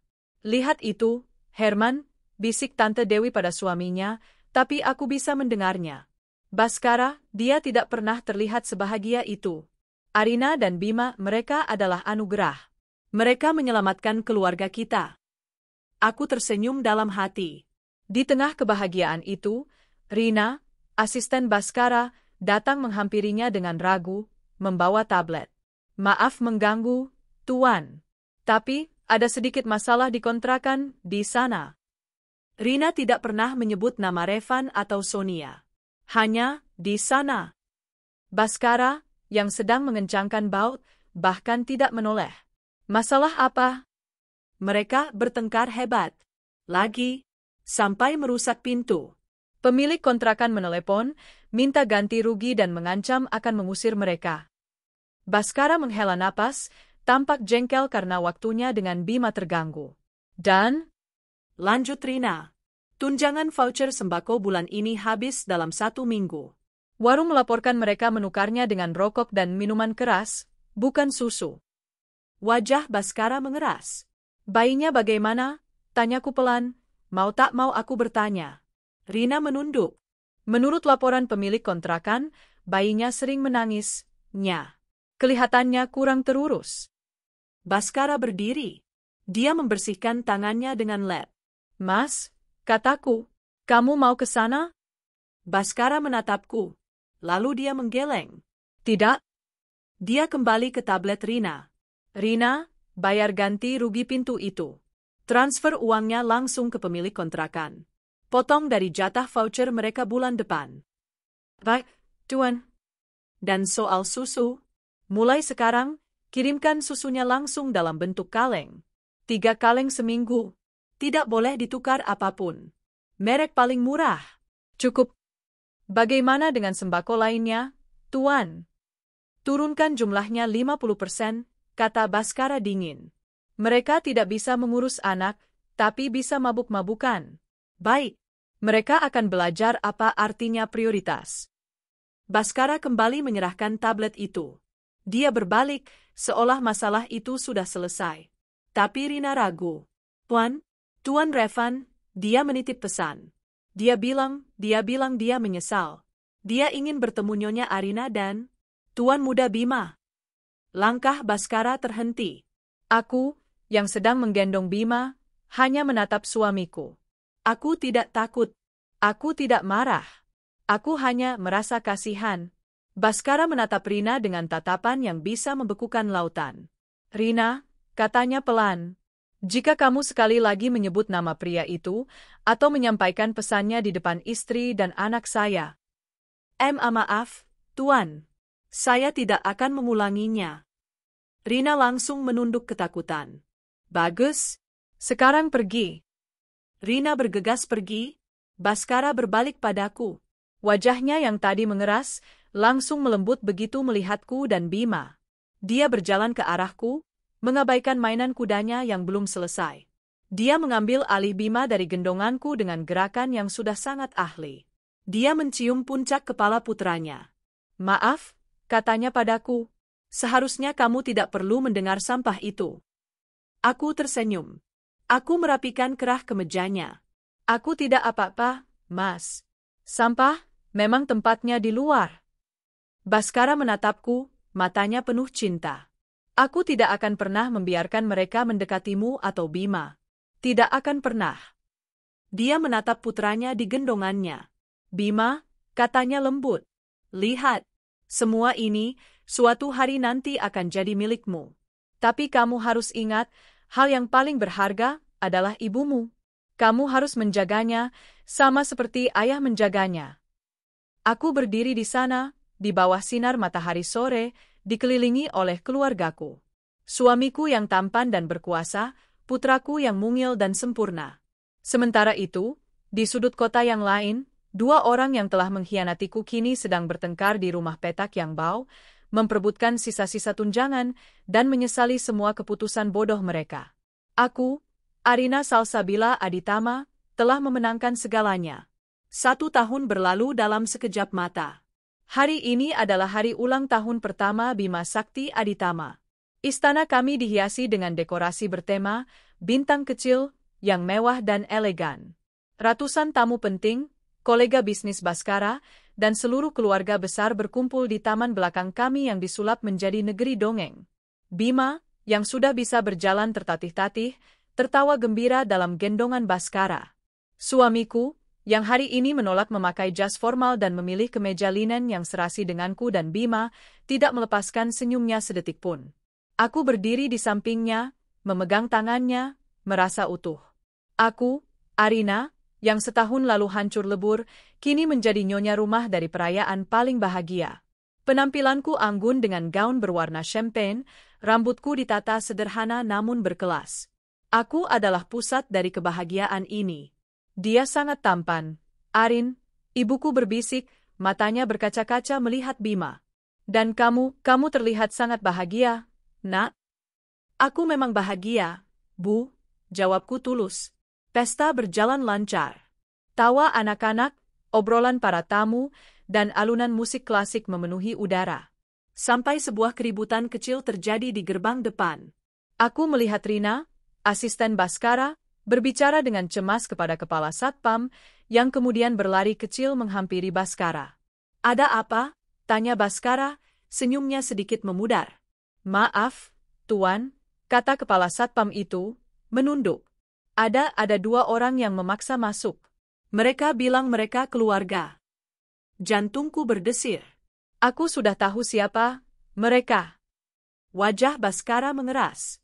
Sudah kubilang mereka dilarang menginjakkan kaki di properti ini selamanya.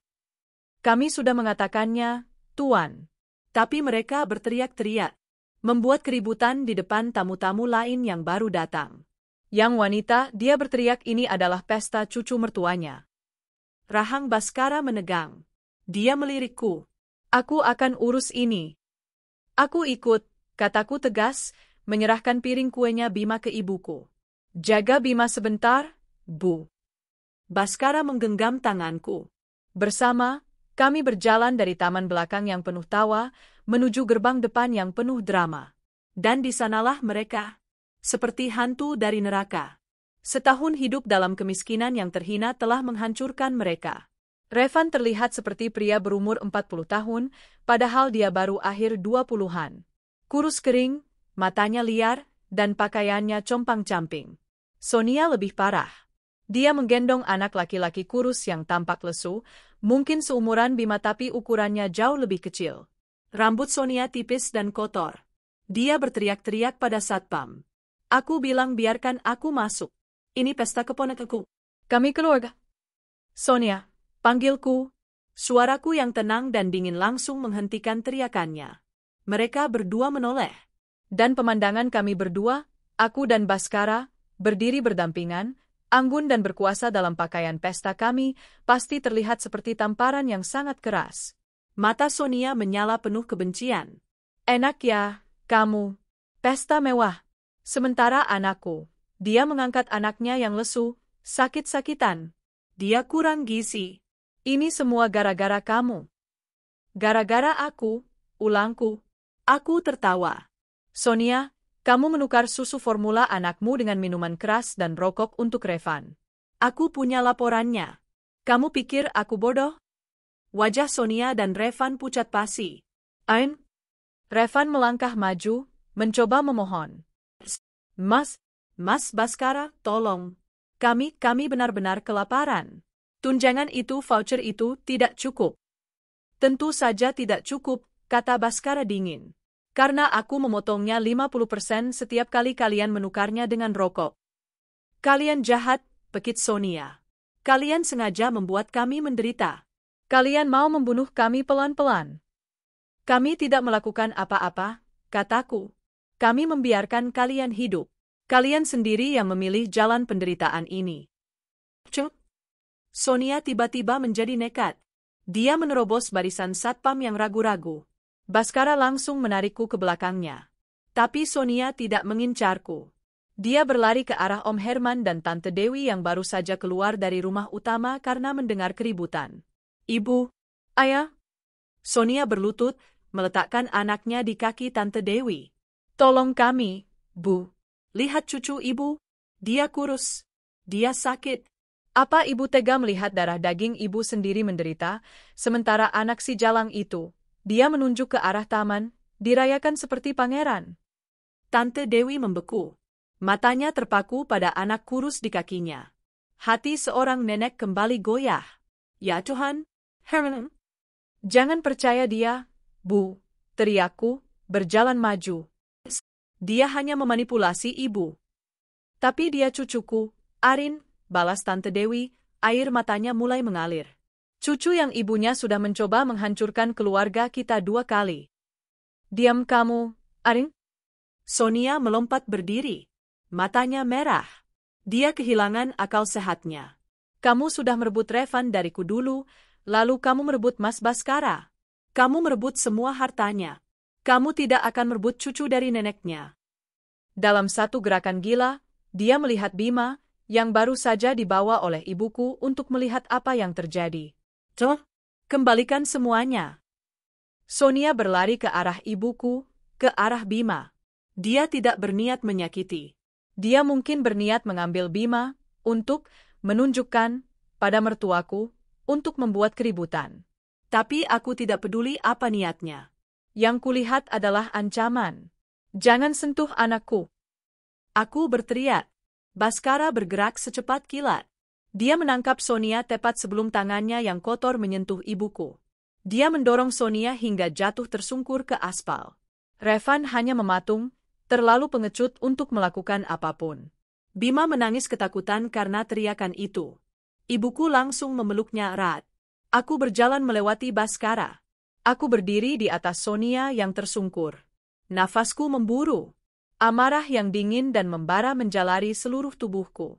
Selama ini, aku menahan diri demi bayiku. Aku membiarkan mereka hidup dengan tunjangan belas kasihan. Tapi hari ini, dia berani mengincar anakku. Kamu sudah selesai, desisku. Aku berbalik menatap suamiku. Wajahnya sama marahnya denganku. Mas, kataku, suaraku tenang, tapi mematikan. Hentikan. Baskara mengerti. Hentikan semuanya, lanjutku. Voucher sembako. Susu kaleng itu. Rumah kontrakan itu. Hentikan semuanya. Mulai detik ini. Wajah Revan dan Sonia berubah menjadi horor yang tak terlukiskan. Jangan, Arin, jangan. Revan berlutut, kali ini sungguhan menangis ketakutan. Kami akan mati. Kami tidak bisa hidup tanpa itu. Seharusnya kalian memikirkan itu. Aku menatap Sonia dengan tajam, sebelum kamu berani berlari ke arah anakku. Tidak, kamu tidak bisa melakukan ini. Sonia menjerit. Aku bisa, kataku, dan aku baru saja melakukannya. Aku menatap Baskara. Mas, usir mereka. Aku tidak mau melihat wajah mereka lagi. Selamanya. Baskara mengangguk. Satpam, bawa mereka keluar dari gerbang. Rina, panggilnya ke asistennya yang menonton dengan ngeri. Telepon polisi. Buat laporan larangan mendekat atas nama Revan dan Sonia. Pastikan mereka tidak bisa mendekati rumah ini, kantor, atau sekolah Bima nanti, dalam radius 500 meter. Dan Rina, tambah Baskara. Hentikan semua tunjangan. Efektif, sekarang. Arina, maafkan aku. Jangan. Mas, aku ada, Mas. Jangan. Teriakan dan tangisan mereka memilukan. Tapi bagiku, itu adalah musik terindah. Para satpam, kini tanpa ragu, menyeret Revan yang lemas dan Sonia yang meronta-ronta keluar dari gerbang. Gerbang besi tempa yang tinggi itu ditutup dengan suara dentuman keras. Hening. Aku berbalik, berjalan ke arah ibuku, dan mengambil Bima ke dalam pelukanku. Aku memeluknya erat, mencium aroma bayiku. Anakku aman. Baskara datang dan memeluk kami berdua. Pestanya selesai, katanya pelan kepada para pelayan. Minta maaf pada para tamu. Ada urusan keluarga mendadak.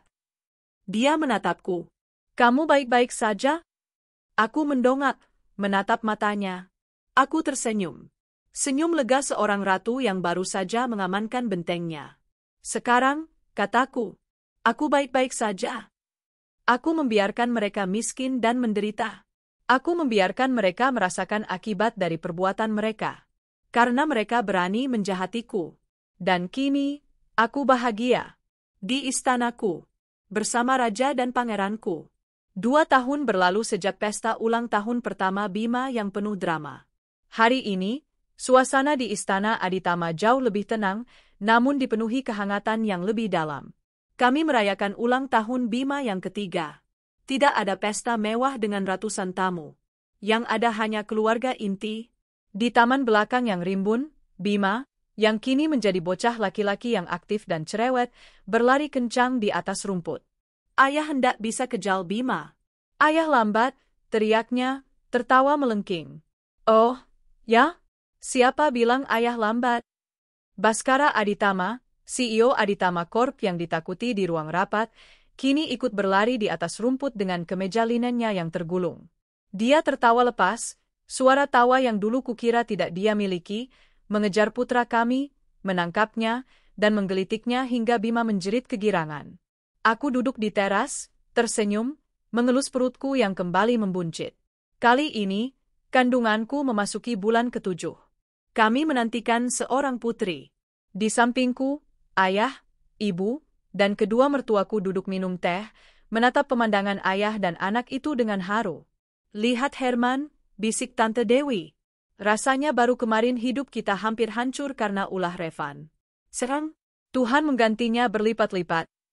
Semua karena Arina, kata Om Herman, menatapku dengan senyum bangga. Menantu terbaik kita. Aku hanya tersenyum. Kehidupan telah memberiku pelajaran paling berharga. Di tengah kebahagiaan itu, Rina datang, seperti biasa dengan tablet di tangannya. Tapi kali ini, dia tampak ragu. Dia menunggu sampai Baskara dan Bima selesai bermain dan menghampiriku untuk minum. Ada apa, Rina?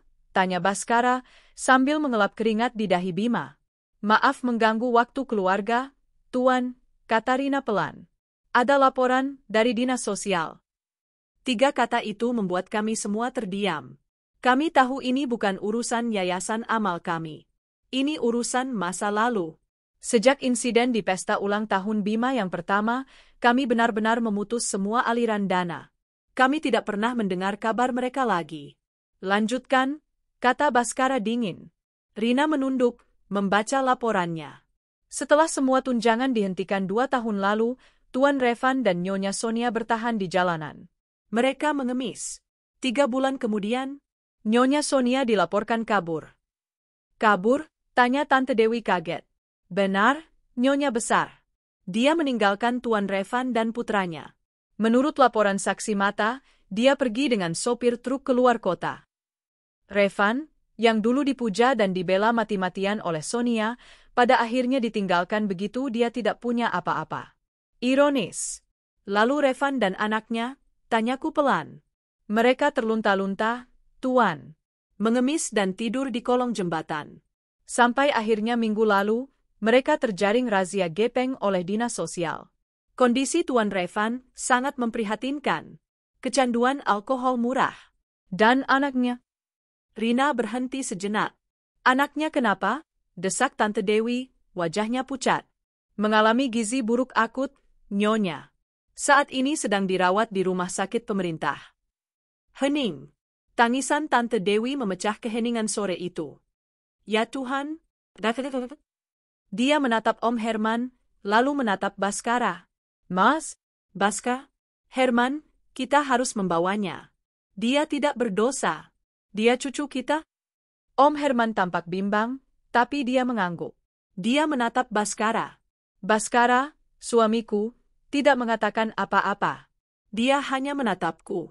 Seluruh keluarga kini menatapku. Menunggu keputusanku. Aku, yang dulu adalah korban, kini telah menjadi hakim tertinggi di keluarga ini. Kekuatanku bukan lagi hanya sebagai Nyonya Aditama, tapi sebagai matriark yang memegang hati suamiku. Aku bisa saja berkata, tidak. Aku bisa saja membiarkan mereka membusuk di sana. Itu adalah hukuman yang setimpal. Tapi saat aku melihat Bima yang menatapku dengan mata polosnya, sambil memegang tangan ayahnya, aku tahu aku bukan lagi pendendam. Aku adalah seorang ibu. Dan aku adalah seorang pemenang. Dan pemenang tidak perlu menendang mereka yang sudah jatuh. Aku menarik napas. Aku menatap suamiku. Mas, kataku lembut. Baskara langsung mengerti. Rina, perintah Baskara tegas. Urus administrasi anak itu. Pindahkan dia ke rumah sakit VVIP kita. Berikan perawatan terbaik sampai dia pulih total. Baik, Tuan. Setelah dia sehat, lanjut Baskara. Cari panti asuhan internal terbaik milik Yayasan Aditama. Masukkan dia ke sana. Biayai seluruh pendidikannya sampai dia dewasa. Beri dia nama baru. Hapus jejak nama Aditama dari dokumennya, tapi pastikan dia tidak kekurangan apapun. Dan Revan, tanya Rina. Bagaimana dengan Revan? Arin, tanya Tante Dewi, memohon padaku. Aku menatap mertuaku. Bu, Revan adalah orang dewasa yang memilih jalannya sendiri. Hukuman kita sudah selesai. Kita sudah memberinya pelajaran. Aku tersenyum tipis. Sisanya, biarkan negara dan takdir yang mengurusnya. Dia bisa bertahan di dinas sosial. Tante Dewi mengerti. Dia menunduk. Terima kasih, Arin. Kamu hatimu mulia sekali. Baskara tersenyum bangga padaku. Dia tahu, ini bukan soal hati mulia. Ini soal menutup buku. Tuntas. Tanpa sisa. Anak itu akan selamat dan punya masa depan. Tapi Revan dan Sonia tidak akan pernah bisa menggunakannya sebagai senjata melawan kami lagi. Malam itu, aku berdiri di balkon kamar kami. Bintang-bintang bersinar terang. Udara malam terasa sejuk. 2 lengan kokoh melingkari pinggangku dari belakang. Sebuah dagu yang familiar bersandar di bahuku. Baskara, kamu yakin? Bisiknya. Soal anak itu? Aku yakin, kataku. Dia tidak salah. Biarlah dia tumbuh menjadi orang baik, jauh dari racun orang tuanya. Kamu benar-benar sudah jadi ratu di rumah ini, kekeh Baskara pelan. Bahkan ibuku lebih mendengarkanmu daripada aku. Aku berbalik dalam pelukannya, menatap wajah tampan suamiku. Itu karena aku belajar dari rajanya. Kami berciuman. Ciuman yang dalam, penuh cinta, dan damai. Tidak ada lagi guling di antara kami. Tidak ada lagi keraguan. Dulu, bisikku di sela ciuman kami. Aku pikir hari pernikahanku adalah hari terburuk dalam hidupku. Aku pikir hidupku sudah berakhir. Dan sekarang, tanyanya, mengusap perutku. Aku tersenyum, menempelkan keningku di dadanya, mendengarkan detak jantungnya yang stabil. Sekarang aku tahu. Hari itu adalah hari di mana hidupku yang sebenarnya dimulai. Aku memejamkan mata, merasa aman dalam pelukan pria yang menyelamatkanku, pria yang kucintai dengan segenap hatiku. Aku, Arina Salsabila Aditama, telah melalui neraka pengkhianatan, berjalan di atas api pernikahan yang canggung, dan kini, aku berdiri di puncak surgaku sendiri. Aku bahagia. Selamanya. 5 tahun telah berlalu sejak hari ulang tahun Bima yang ketiga, hari di mana kami memutuskan nasib akhir dari masa lalu kami. Hidup adalah sebuah kanvas yang ironis. Dulu, aku menangis di depan cermin rias pengantin, mengira hidupku hancur. Hari ini, aku berdiri di depan cermin yang sama, di kamar utama kami, tapi dengan senyuman. Bunda, ayah bilang kita bisa telat. Suara Bima, yang kini berumur 8 tahun, terdengar dari lantai bawah. Dia adalah miniatur Baskara yang sempurna, dengan mata elang yang sama, namun memiliki senyum hangatku. Iya, sayang, sebentar, balasku. Aku merapikan gaun sutra biruku. Di pantulan cermin, aku melihat sosokku yang utuh. Di belakangku, di atas tempat tidur emperor kami, seorang gadis kecil berusia 4 tahun, Alia Bintang Aditama, masih tertidur pulas, memeluk boneka beruangnya. Putri kecil kami. Pintu kamar terbuka. Baskara masuk, sudah rapi dengan kemeja kasualnya. Dia tidak lagi sedingin es seperti dulu, tapi kehangatannya kini eksklusif hanya untuk keluarganya. Semua orang sudah menunggu, katanya, tapi alih-alih menarikku, dia malah berjalan ke arahku dan memelukku dari belakang. Dia menumpukan dagunya di bahuku, dan kami berdua menatap pantulan kami di cermin. Kamu cantik, bisiknya, mencium pelipisku. Kamu mengatakannya setiap hari, kekehku. Dan aku akan mengatakannya setiap hari selama sisa hidup kita. Kami telah membangun sebuah kerajaan kecil kami sendiri.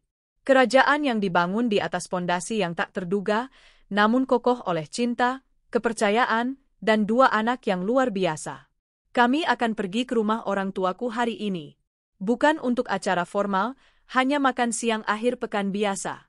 Ayah, ibu, dan mertuaku kini tak terpisahkan, menghabiskan masa tua mereka dengan memanjakan cucu-cucu mereka. Bagaimana kabar? Davino, tanyaku pelan, sebuah nama yang jarang kami sebut.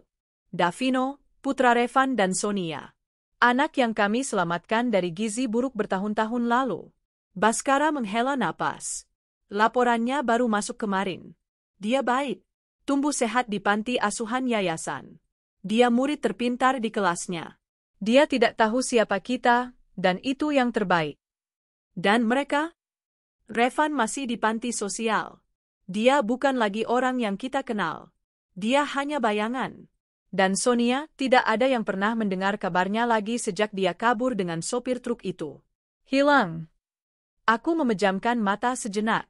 Bukan untuk mendoakan mereka, tapi untuk bersyukur atas di mana aku berada sekarang.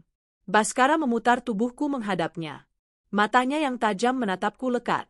Jangan pikirkan mereka, katanya, seolah bisa membaca pikiranku.